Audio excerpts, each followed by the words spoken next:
দীর্ঘ 6 বছর যাবৎ আপনারা আমাদেরকে সহযোগিতা করেছেন।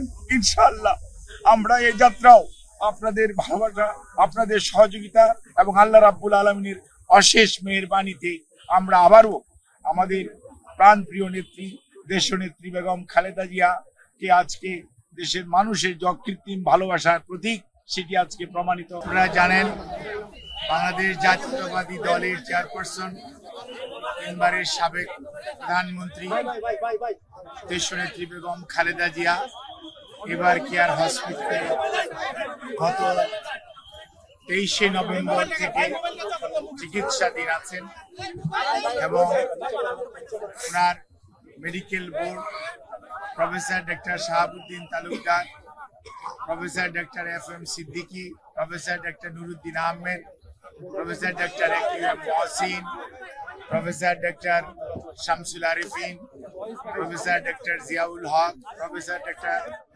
Masum Kamal, professor doctor AZM Saleh, professor doctor brigadier অবসরপ্রাপ্ত সাইফুল ইসলাম এবং ডক্টর জাফর ইকবাল, সেই সাথে বাংলাদেশের বাইরে থেকে professor doctor Habibur Rahman, professor doctor Rafiquddin Ahmed এবং professor John Hamilton, professor doctor Hamid Rob, professor John Patrick Kennedy, professor Jennifer Cross এবং ডক্টর জুবাইদা রহমান সহ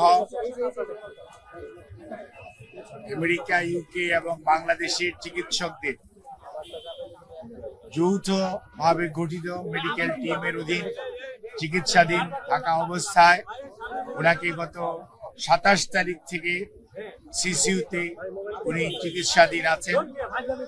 আল্লাহর অশেষ মেহেরবানিতে ডাক্তাররা যে চিকিৎসা দিচ্ছেন সেই চিকিৎসা উনি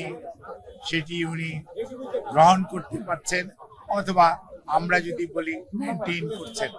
কাজেই বিভিন্ন ধরনের গুজব, বিভিন্ন ধরনের বক্তব্য বিভিন্ন জায়গায় দেখার পরিপ্রেক্ষিতে দলের পক্ষ থেকে আমাদের দলের ভারপ্রাপ্ত চেয়ারম্যান জনাব তারেক রহমান সার্বক্ষণিকভাবে ওনার চিকিৎসার তদারকি করছেন।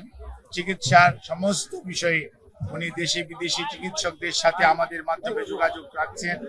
দলের মহাসচিব এবং দলের স্থায়ী কমিটির সদস্য সহ সারা দেশের মানুষের ন্যায় প্রধান উপদেষ্টা পরিষদের সদস্য এবং বাংলাদেশের অন্তর্বর্তীকালীন সরকার সার্বক্ষণিকভাবে ওনার চিকিৎসার ব্যাপারে যথাযথ সহযোগিতা এই হাসপাতালের চিকিৎসক, নার্স এবং সকল কর্তৃপক্ষকে দিয়ে যাচ্ছেন এবং আমরা অত্যন্ত কৃতজ্ঞ।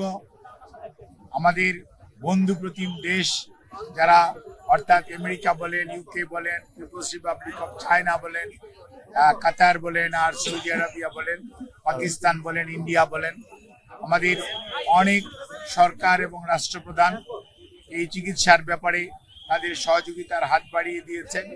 আমরা এই সংকটময় মুহূর্তে আপনাদের মাধ্যমে দেশবাসীর কাছে ওনার সুস্থতার জন্য দোয়া চাই এবং আল্লাহ রাব্বুল আলামিন যাতে দেশবাসীর দোয়া, সারা পৃথিবীর অনেক মানুষের ওনার প্রতি ভালোবাসা এবং দোয়ার কারণেই হয়তোবা উনি এই যাত্রায় সুস্থ হয়ে উঠবেন বলে আমরা আশা করি। সেই জন্যই আমরা আপনাদের মাধ্যমে সবাইকে সর্বোচ্চ সংযম প্রদর্শন এবং সেই সাথে কোনো ধরনের গুজব ছড়ানো এবং গুজবে কান না দেওয়ার জন্য বিনীতভাবে পরিবারের পক্ষ থেকে, দলের পক্ষ থেকে আপনাদেরকে আমরা অনুরোধ করছি। আমাদের দল কিভাবে আপনাদেরকে ইনফরমেশন দিবে সেটিও আমাদের দলের পক্ষ থেকে জানিয়ে দেওয়া হয়েছে। কাজেই সম্মানিত সাংবাদিক ভাই বোনেরা, আপনারা ধৈর্য ধরুন। দীর্ঘ 6 বছর যাবৎ আপনারা আমাদেরকে সহযোগিতা করেছেন। ইনশাআল্লাহ আমরা এই যাত্রাও আপনাদের ভালোবাসা, আপনাদের সহযোগিতা এবং আল্লাহ রাব্বুল আলামিনের অশেষ মেহেরবানিতে আমরা আবারও আমাদের প্রাণপ্রিয় নেত্রী দেশনেত্রী বেগম খালেদা জিয়াকে আজকে দেশের মানুষের যে অকৃত্রিম ভালোবাসার প্রতীক সেটি আজকে প্রমাণিত। সেই লক্ষ্যেই আমরা আপনাদের সহযোগিতা চাই। আমাদের ভারপ্রাপ্ত চেয়ারম্যান জনাব তারেক রহমান আপনাদের সবাইকে অনুরোধ করেছেন যে ধৈর্য ধারণ করার জন্য এবং উনি সার্বক্ষণিকভাবে বিরামহীনভাবে দেশি বিদেশি চিকিৎসকদের সমন্বয়ে গঠিত মেডিকেল টিমের সাথে সার্বক্ষণিক যোগাযোগ রাখছেন। কাজে আপনাদের সহযোগিতা ছাড়া চিকিৎসা কার্যক্রম সঠিকভাবে পরিচালনা করা সম্ভব হবে না।